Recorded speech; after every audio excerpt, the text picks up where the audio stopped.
Welcome to Module 2. Today we're going to cover how customers find you in a digital world. So this is the second decision that you're going to need to make for your business model. In the last module, you chose your business model. Now, how are people actually going to find you? We're not talking about doing marketing, but how discovery works in the digital world and how you would choose your approach. In the study guide, I want you to take a look at Chapter 2. In Chapter 2, we look at Marcus, who owns Outdoor Essentials, which is a specialty retailer of hiking and camping gear. And he has two physical locations. He's invested in launching an e-commerce store, but the results have been disappointing. Marcus has great products, he has competitive prices, and he's spent a fortune on his website. But his online sales are less than 10% of his in-store revenue, and he has really low conversion rates. Marcus called on Olivia, who is his digital strategy director, and she spent weeks analyzing his digital performance. She found interconnected challenges. There was no clear digital strategy. How are they going to win online? And the marketing was fragmented across a lot of different channels. And there was inconsistent messaging. There was also their e-commerce implementation. There were barriers to conversion, and they weren't leveraging the expert knowledge that made their physical stores successful. The result is that people were visiting, but they weren't buying. Marcus made the classic mistake of treating his digital business like a traditional retail store. He built a beautiful website. He loaded it with inventory. He ran ads, and he hoped customers would find them and buy. But digital businesses work fundamentally differently. In a traditional business, we find them. We put out sales calls, we do prospecting, we run local ads, and then there's foot traffic and word of mouth. We're limited by geography and our physical presence. And how do you measure success in a traditional business? Well, it's mostly guesswork. Like you can say, we ran that radio ad and sales went up. Maybe that's because of the ad, but how do you know for sure?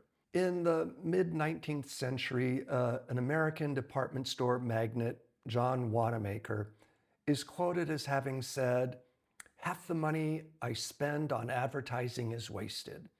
The trouble is I don't know which half." And if you think about it, that's a pretty fundamental problem. In digital, everything is trackable.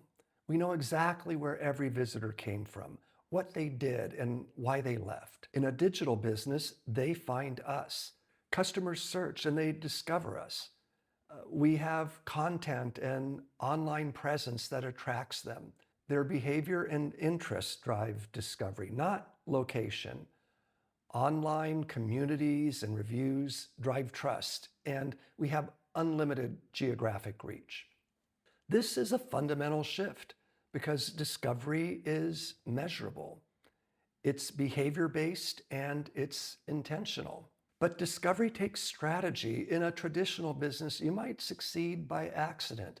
You have the right location, lucky timing, word spreads.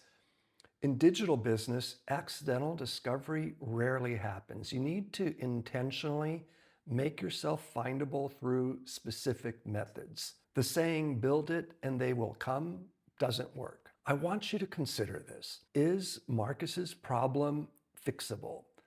Marcus spent a lot of time on website development. He has great products and competitive prices, but a low conversion rate. Is this a discovery problem, a product problem, or something completely different? Think about the everything is measurable aspect of digital business. Does all this data actually make decisions easier, or does it create new problems? And what's the downside of knowing everything? Consider the fundamental differences between traditional and digital businesses. I want you to reflect on this. Think about your case study. How will customer acquisition be different from a traditional business model? What's possible in digital that wasn't possible before?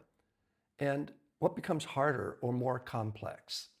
Think about and reflect on what's one thing that's easier digitally and one thing that's actually harder. And what does that actually tell you about digital discovery? I'd like you to turn to a new page in your journal. At the top, write today's date, write the module number, module 2, and below that, write reflection 1. And below that, start with this sentence: how digital discovery differs from traditional discovery. Find a quiet place, take about 5 to 10 minutes, and think about this strategically and how it relates to your business and your case study. Remember, there's no right or wrong answer here. This is about doing some creative strategic thinking.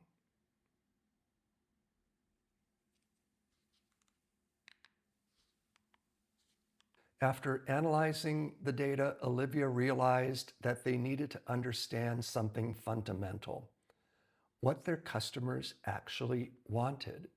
Marcus thought, I'm selling hiking and camping gear. But here's the thing. When you go to the store to buy a drill, you're not actually buying a drill. You're buying a hole in the wall.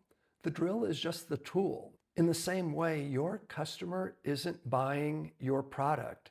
They're fulfilling a need or a desire. Outdoor Essentials customers weren't buying tents and backpacks. So what are they actually buying? Maybe confidence to tackle challenging trails, or quality time outdoors, or status as an outdoor enthusiast. Maybe the preparation and knowledge that makes adventures successful. Marcus and Olivia needed to work through 4 critical questions, and so do you, to understand who would actually buy from them online. We're not talking about demographics. These are about situation and needs. The first dimension is, what situation are your customers in, beyond demographics? Marcus and Olivia realized their customers weren't defined by age or income. They were defined by wanting expert guidance to avoid costly mistakes. A 25-year-old planning their first backpacking trip, and a 50-year-old experienced hiker who is upgrading his gear.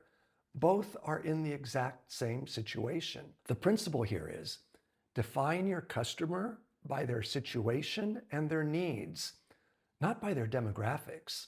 Dimension 2 is, what's the outcome they want? Think of this as the job they are hiring your product to do. In Marcus and Olivia's case, they realize their customer isn't buying camping gear. They're wanting to prepare for a trip or adventure without missing critical items, or upgrading from beginner to more serious outdoor recreation. They want to feel confident that their gear will perform and avoid mistakes. This is why, in their case, generic product descriptions won't work. They were describing features and not addressing the real job that customers were looking to have done. The principle here is, understand the outcome they want. So think about the hole and not the drill. Dimension 3 is, what have their customers done before, and what worked and what didn't? What frustrated them? In Marcus and Olivia's case, their customers bought from big box sporting goods stores and got generic advice and were overwhelmed by the selection. They ordered from Amazon, but they didn't get expert guidance or recommendations. They asked for advice online, but didn't know if it was credible, or maybe it was conflicting. They watched YouTube reviews, but which advice should they trust? History tells Marcus exactly what to do differently. Provide expert guidance, have clear product matching and reliable information, trustworthy recommendations, and offer a personal touch. He's not just selling gear, he's solving the problems they've had with other sellers. The principle is, your customers' past frustrations tell you your competitive advantage. The 4th dimension, where do they go for information when they're researching, learning, or deciding? Where do they spend time? Marcus and Olivia realized serious outdoor customers weren't just browsing Instagram for engaging content. They're active on Reddit communities, they're watching YouTube reviews, they're reading blogs, and they're following experienced hikers and outdoor educators for advice. This completely changes where Marcus should focus his efforts.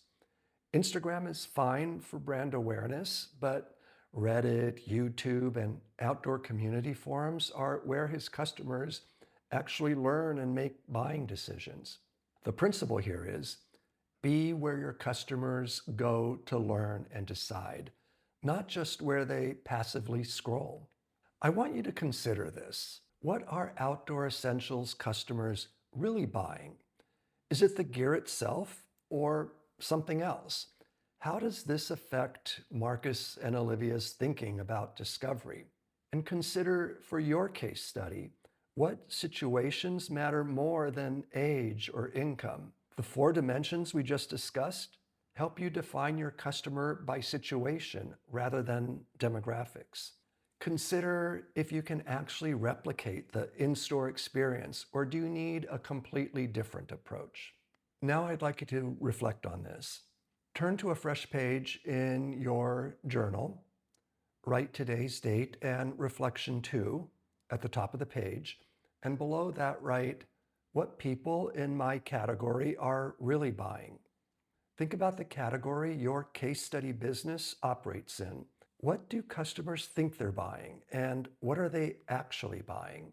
For example, people buying gym memberships think they're buying access to equipment, but they're actually buying the commitment mechanism, the community, or even the identity of being a gym goer. For your case study, what's the gap between what customers think they're buying and what they're actually buying? How does understanding this gap affect your discovery strategy? As always, find a quiet place and take about 5 to 10 minutes to think strategically about this. Remember, there's not a right or wrong answer. This is just your opportunity to give some thought to this.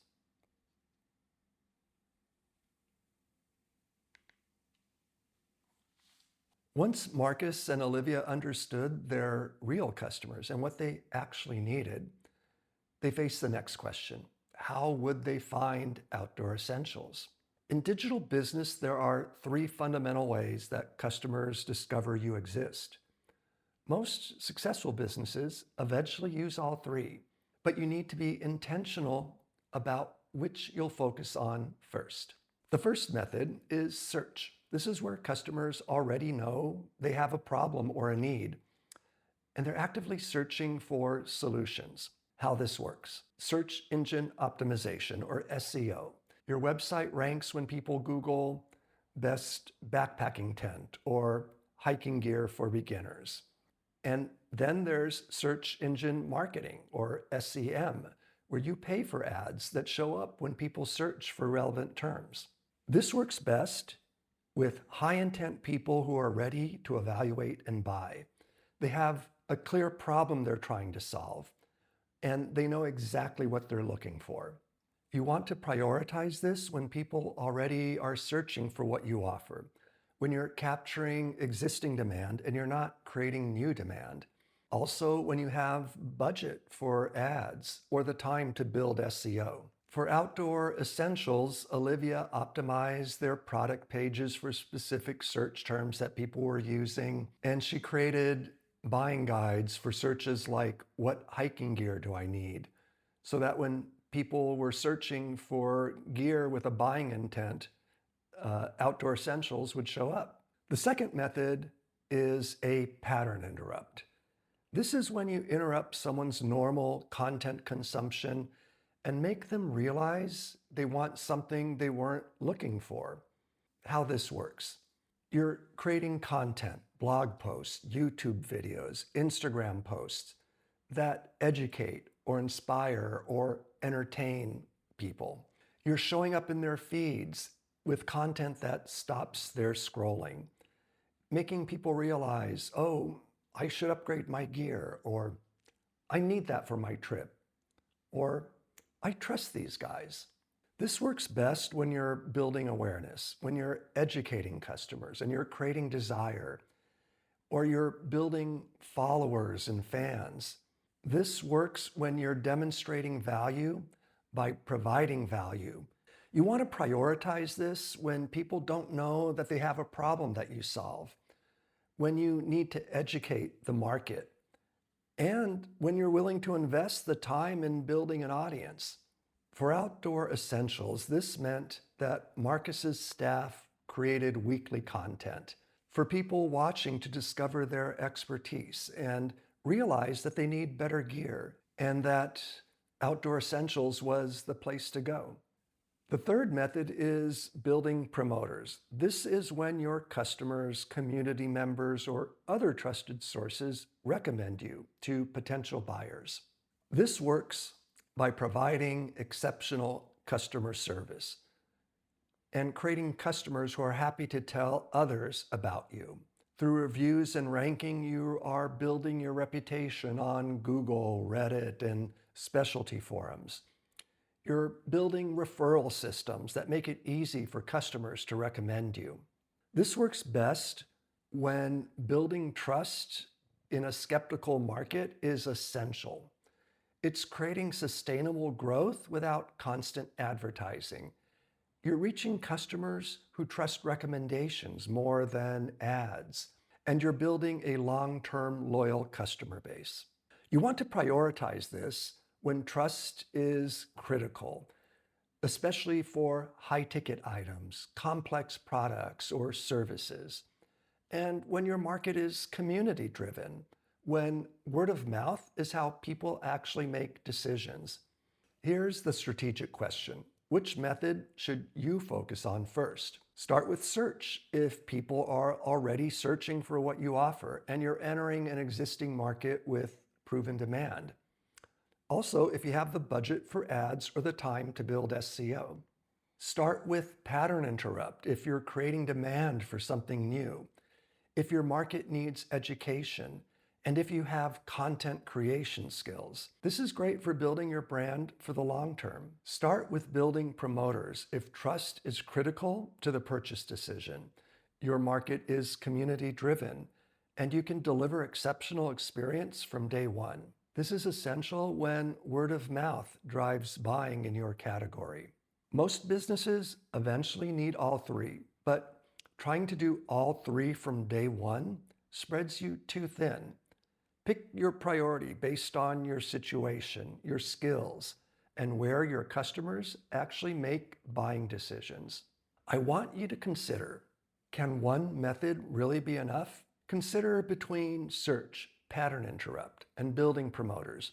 Which method seems most obvious for your case study? Which of these three methods can work fastest for you? Which builds the strongest long-term business relationships? And what's the trade-off between speed and sustainability? For your case study, if you could focus on only one method, which should it be? Now, I'd like you to reflect on this. Turn to a new page in your journal, write today's date, and below that write Reflection 3. And below that write how I'd choose between these three methods. I want you to reflect on choosing a discovery method priority for your case study. But which is the right one? Walk through your thinking process. For each of the three methods, what would make it the right choice for your business?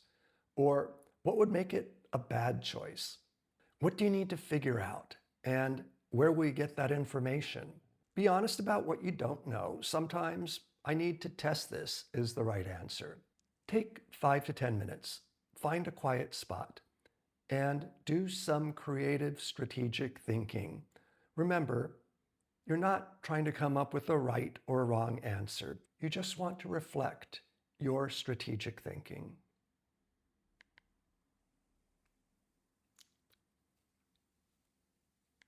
Now you're ready to write about your customer and discovery strategy, who specifically you're serving, which discovery methods you're prioritizing.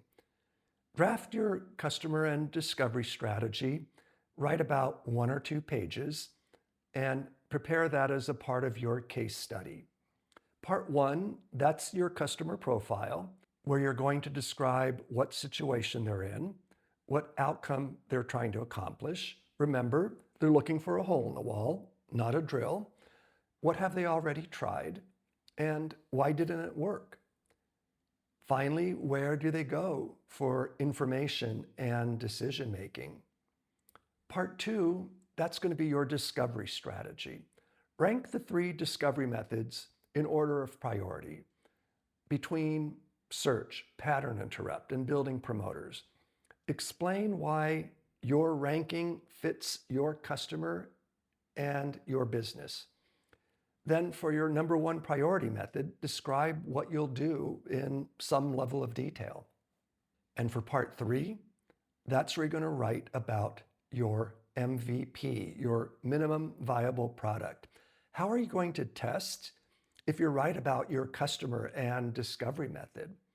What would prove you wrong? And what might you change if your assumptions don't hold up? In our next session, Module 3, you will have your digital business model and you will know how your customers will discover you.